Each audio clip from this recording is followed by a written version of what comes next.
para ulama yang saya muliakan, hadirin hadirat ma'asyiral muslimin yang saya cintai.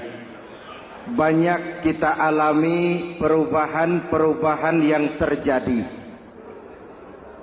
baik perubahan yang menyangkut sosial budaya, lebih-lebih yang menyangkut sosial politik. Yang tidak banyak mengalami perubahan adalah sosial ekonomi.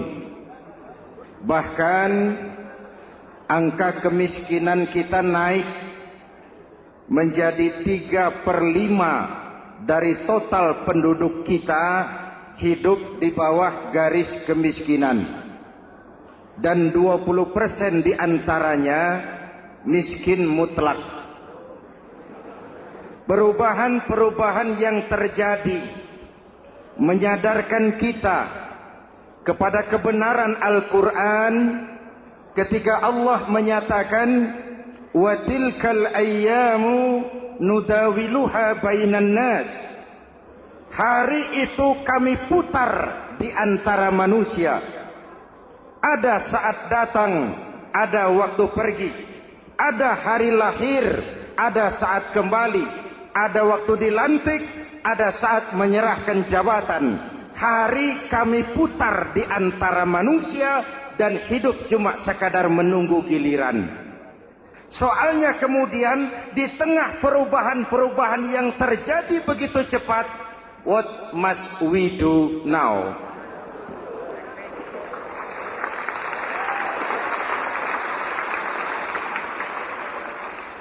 Saya juga nggak ngerti itu. Yang penting kan penampilan.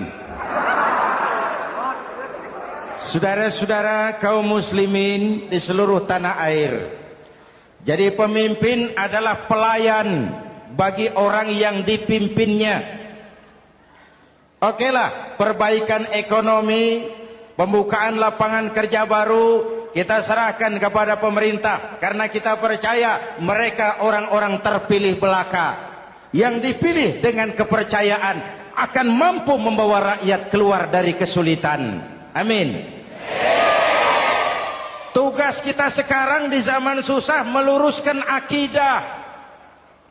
Jangan sampai mbah dukun yang naik ke permukaan. Betul?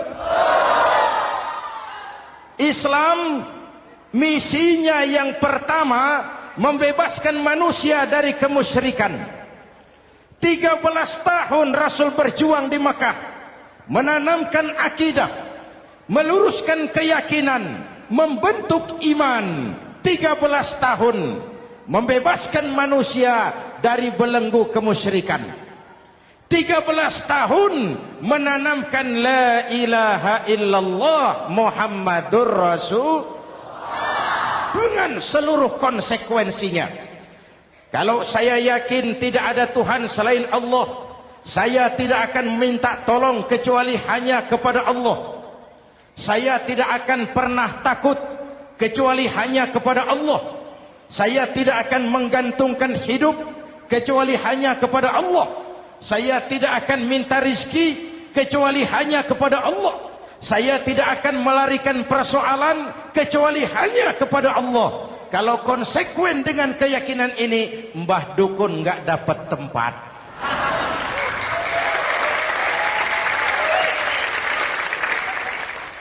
Akur? Ayo lihat secara sederhana. Saya sandaran di tiang. Tiangnya ambruk, sayanya jatuh. Saya sandaran di tembok. Temboknya runtuh, saya juga runtuh. Saya sandaran kepada orang kaya, dia jatuh miskin, saya bangkrut. Saya sandaran kepada jenderal, dia pensiun, saya selesai. Tapi kalau saya sandaran hanya kepada Allah, Allah tidak akan pernah miskin, Allah tidak akan pernah lumpuh, Allah tidak akan pernah terpuruk, dan Allah tidak akan pernah berkurang kekuasaannya.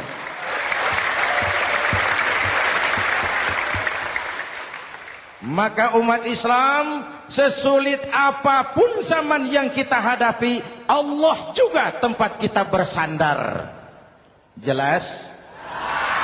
Selama ini kita iman dalam ucapan, tapi sekuler dalam perbuatan. Di masjid ada Allah, di kantor Allah tidak ada, maka korupsi merajalela.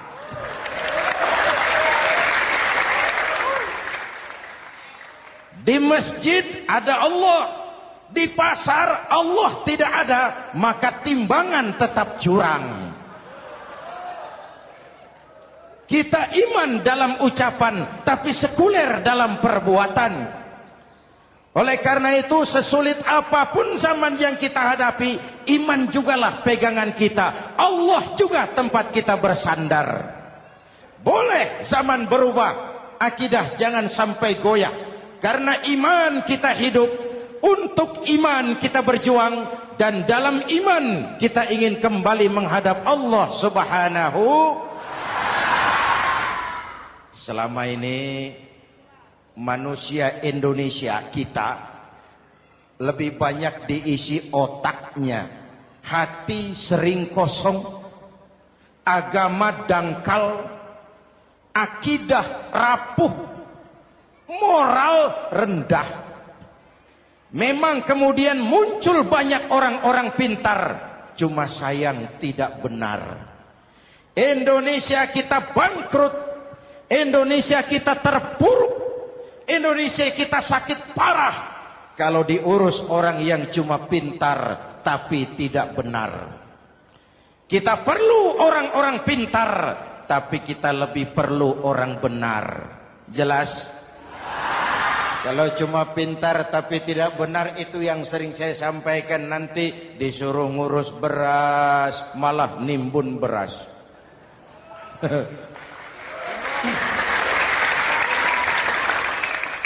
Disuruh ngurus laut malah jadi bajak laut. Disuruh ngurus hutan rame-rame jadi orang hutan.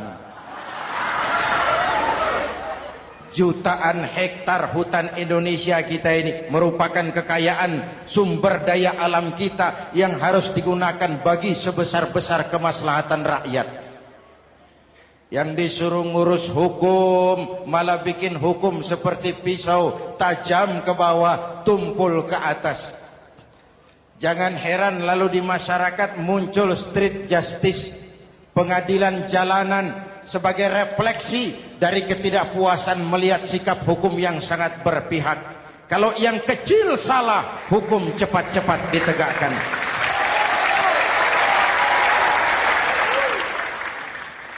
Lihat saja sekarang ini kalau orang terkenal banyak uang punya masalah, antri yang bela. Betul?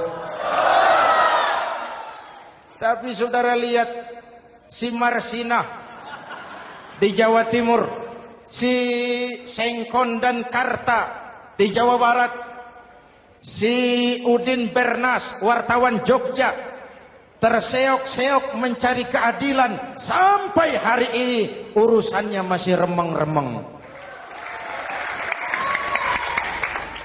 Kenapa bisa begitu? Jawabannya sederhana, tidak ada fulus. Ada fulus mulus, tidak ada fulus manfus. Betul? Jangan sampai para penegak hukum kita terjebak pada lagu baru, maju tak gentar membela yang bayar. Biar bertentangan dengan nurani, biar bertentangan dengan public opini, biar bertentangan dengan rasa keadilan. Siapa yang bayar, itulah majikan. Mau benar atau salah, belain terus. Kalau seperti inilah hukum kita, mafioso keadilan akan tetap gentayangan. Hadirin yang saya hormati, 13 tahun beliau berjuang di Mekah, meluruskan keyakinan, memantapkan akidah, meneguhkan iman. Dari situ segalanya dimulai. dan ke situ segalanya akan menuju. Intan paling mahal, mutiara paling berharga, tidak lain adalah nilai-nilai keimanan. Kalau itu sudah tergadai, apalagi yang bisa kita banggakan dalam kehidupan ini? Kita merasa harta kita berharga, belum ada artinya ketimbang iman. Kedudukan kita punya nilai pun belum ada artinya ketimbang dengan nilai-nilai keimanan. Itu intan paling mahal, itu mutiara paling berharga. Harta baru ada manfaatnya kalau dilandasi dengan iman. Jabatan dan kedudukan baru terasa gunanya kalau dilandasi dengan keimanan. Kalau jabatan lepas dari iman, yang akan lahir Fir'aun baru. Jelas? Kalau harta terlepas dari iman, yang akan muncul adalah konglomerat korun. Kalau ilmu pengetahuan terlepas dari nilai dasar keimanan, maka yang akan muncul adalah ilmuwan pelacur yang menyalahkan yang benar, membenarkan yang salah untuk kepentingan pribadi. Dan kondisi seperti itu tidak akan membuat kita makin sehat.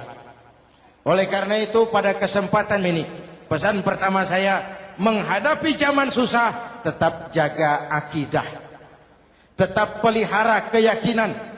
Kesulitan bukan untuk ditakuti, untuk diatasi. Hidup adalah kerja keras, bukan keajaiban. Perubahan tidak akan datang hanya dengan simsalabim abragadabra. Perubahan tidak akan muncul hanya dengan berandai-andai. Perubahan tidak akan turun dari langit seperti turunnya embun di waktu malam.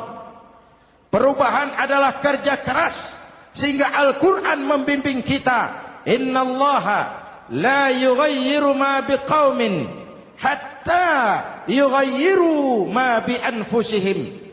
Allah tidak akan mengubah keadaan suatu bangsa kalau mereka tidak mau mengubah apa yang ada di dalam diri mereka. Yang ada di dalam diri itu rule of thinking, state of mind, cara kita berpikir, cara kita memandang kehidupan, cara kita mengatasi persoalan. Hadirin yang saya hormati, inilah iman. Berangkat dari ini kita menyadari, ini ujian buat kita rakyat. Dan kita rakyat Indonesia ini kalau sama susah sih sudah kenyang. Ya Pak? Ya Pak? Kita ini sebagai bangsa mengalami apa yang disebut oleh Bung Karno up and down. Naik, turun, timbul, tenggelam, pasang, surut. 350 tahun dijajah oleh Belanda, kita susah. Berangkat Belanda masuk Jepang, susah lagi. Pergi Jepang, datang nikah, susah lagi. Lalu kita merdeka, dirongrong oleh berbagai pemberontakan, susah lagi. Makan bulgur, antri minyak. Lalu PKI berontak, susah lagi. Muncul orde baru, lama-lama susah lagi. Orde baru selesai, naik reformasi, mulai repot nasi, susah lagi.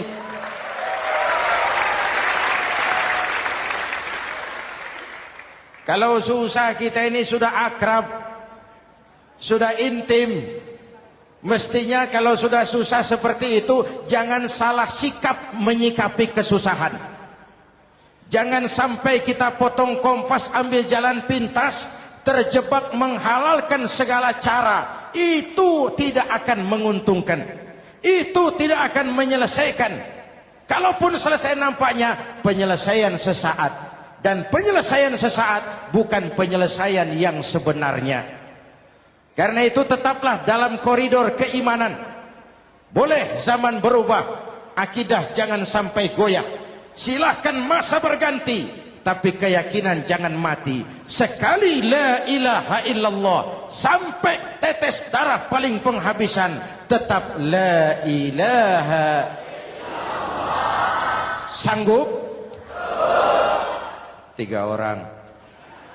Sanggup? 21. Sanggup? Kalau sanggup kita harus konsekuen.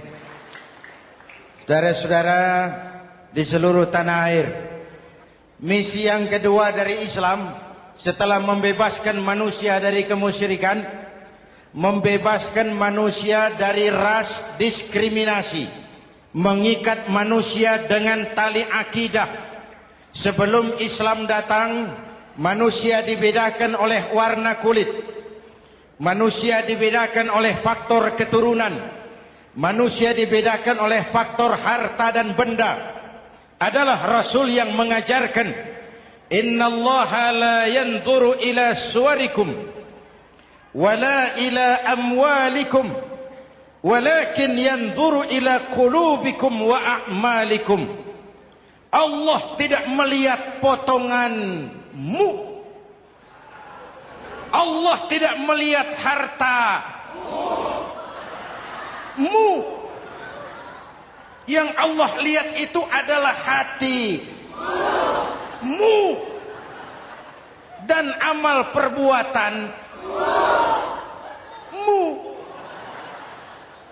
Jauh sebelum Amerika teriak-teriak membanggakan apa yang mereka sebut sebagai Declaration of Independence, Nabi sudah mengajarkan kepada kita semua, An-nas kulluhum li Adam wa Adam min turab la fadla li Arabiyyin ala ujamiyyin illa bittaqwa. Seluruh manusia berasal dari Adam. Adam diciptakan dari tanah. Tidak ada kelebihan Arab dengan yang bukan Arab kecuali takwanya. Jauh sebelum Amerika mencanangkan bahwa semua manusia dilahirkan sama, that all men are created equal. Jauh sebelum itu Islam sudah membebaskan manusia dari ras diskriminasi. Apa dalam konteks kekinian menghadapi zaman susah tetap jaga kerukunan? Ya Pak, ya Bu, oi Bu, menghadapi zaman susah tetap jaga kerukunan, baik antar umat seagama, antar umat beragama, maupun antar umat beragama dengan pemerintah. Menjaga kerukunan, jangan saling sikat sikut di antara kita. Sebab kalau sudah rukun, saya ajak berhitung, 1 ditambah 1 sama dengan, itu matematika namanya, hasilnya pasti. Tapi angka sosial hasilnya aneh. Saya ubah jadi angka sosial. Ayo kita berhitung lagi. 1 orang takut ditambah 1 orang takut sama dengan 2 orang setengah berani. Kenapa setengah berani? Karena sudah berdua. Tadi kan takut sendiri. Kalau sama-sama takut berkumpul jadi setengah berani. Kalau ditambah 1 orang takut lagi, 1 orang takut ditambah 1 orang takut ditambah 1 orang takut sama dengan 3 orang berani. Kenapa jadi berani? Karena sudah bertiga. Kita yang lemah, kita yang marginal, kita yang dikucilkan, bahkan kita yang dilecehkan, kalau mau rukun kita akan kuat dan tidak bakal dipermainkan orang.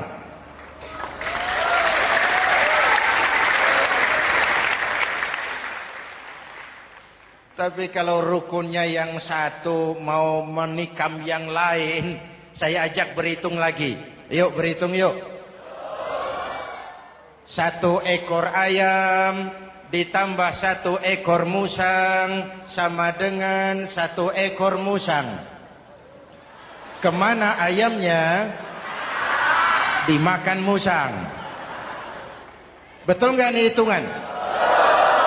Ayo kita hitung lagi. 1 ekor ayam ditambah 1 ekor musang sama dengan 1 ekor musang. Kemana ayamnya? Dimakan musang. Jadi kalau kita suka kumpul dengan orang yang mau makan kita, selesailah kita.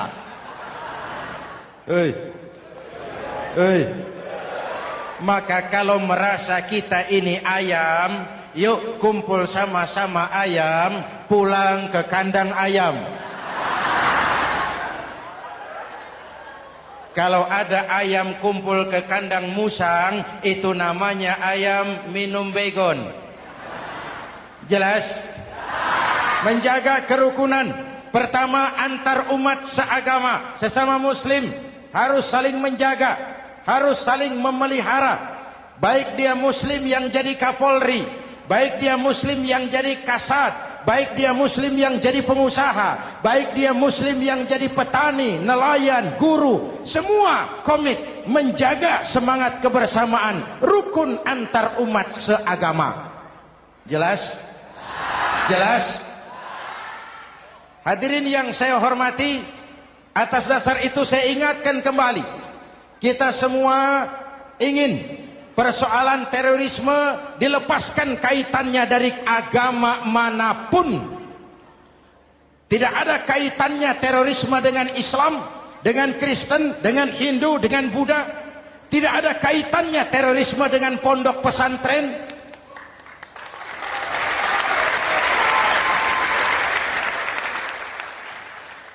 Jangan sampai pesantren jadi kambing hitam. Karena sejak zaman penjajahan, pesantren sudah terbukti memberikan kontribusi bagi perjuangan memerdekakan rakyat Indonesia. Rukun antar umat seagama. Yang kedua, rukun antar umat beragama. Islam ini rahmatan lil. Jangankan manusia walaupun berbeda agama, binatang saja dihormati. Ada hadis, fa iza zabahtum fa ahsinuz zibhata. Kalau kamu menyembelih hewan, sembelihlah dengan cara yang terbaik. Jangan menyembelih ayam dengan pisau tumpul. Itu namanya tidak berperi kebinatangan. Yang kecil lagi, saudara buka babul istinja, makruh buang air kecil di tanah yang berlubang. Sebab apa? Pertama, menjaga kesehatan. Siapa tahu di lubang yang saudara buang air kecil itu ada gas beracun. Kalau tidak, melindungi binatang yang ada di dalam lubang. Siapa tahu di lubang yang saudara buang air kecil itu ada semut sedang rapat membahas terorisme. Apa dosanya lalu mati dikencingi? Ini namanya rahmatan lis semut. Binatang saja dilindungi. Maka perbedaan agama tidak harus menyebabkan kita bertolak belakang. Perbedaan agama bukan alasan untuk saling bermusuhan. Apalagi kita sudah menyadari tentang kemajemukan kita, tentang kebinekaan kita, tentang keragaman kita. Rukun antar umat beragama. Saling menghormati, saling menghargai, tapi tetap dalam batas lakum dinukum. Lalu rukun antar umat beragama dengan pemerintah. Hadirin yang saya hormati, yang benar kita dukung, yang salah kita perbaiki dan kita tegur menurut cara-cara yang diajarkan oleh agama kita. Dan sholat berjamaah, pendidikan bernegara yang paling bagus. Tadi kita sholat ada imam, ada makmum, betul? Makmum wajib ikut imam kalau imam benar sholatnya.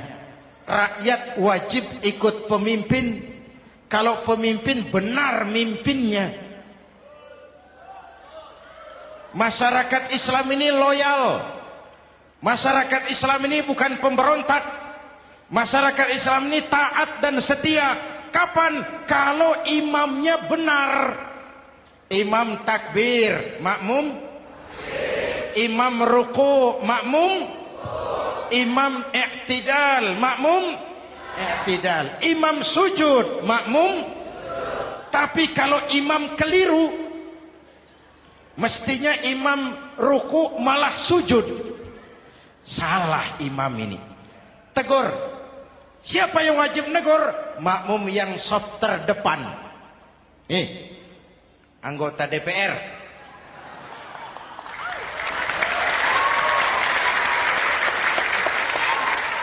Ini wakil-wakil makmum ini. Saf di depan ini. Kalau imam keliru mereka paling tahu. Ngomong. Tegur. Bagaimana negurnya? Ada aturan main. Mestinya ruku, imam sujud. Salah ini imam. Subhanallah. Kan begitu negurnya. Betul? Tidak boleh juga imam keliru, makmum emosi. Main pegang. Woi, makmum salah. Hoi, hoi. Kacau sholat. Betul? Anggota dewan ini, saf di depan. Itu kalau imam keliru. Satu saat imam buang angin. Namanya manusia bisa buang angin toh. Apa makmum lalu berkata, demi kesetiaan saya kepada imam, imam buang angin, saya lebih keras lagi. Itu namanya fanatisme buta, loyalitas yang goblok. Imam buang angin, minggir. Iyyaka na'budu wa iyyaka nasta'in. Sampai situ imam buang angin, minggir imam. Lalu saf yang di depan maju. Tidak usah bikin sholat baru, teruskan pekerjaan imam. Ihdinas siratal mustaqim. Teruskan. Kenapa? Kalau bikin sholat baru lagi, nanti buang angin lagi. Bikin lagi sholat. Kapan selesainya sholat? Kapan selesainya membangun negara ini? Yang penting imam tahu diri.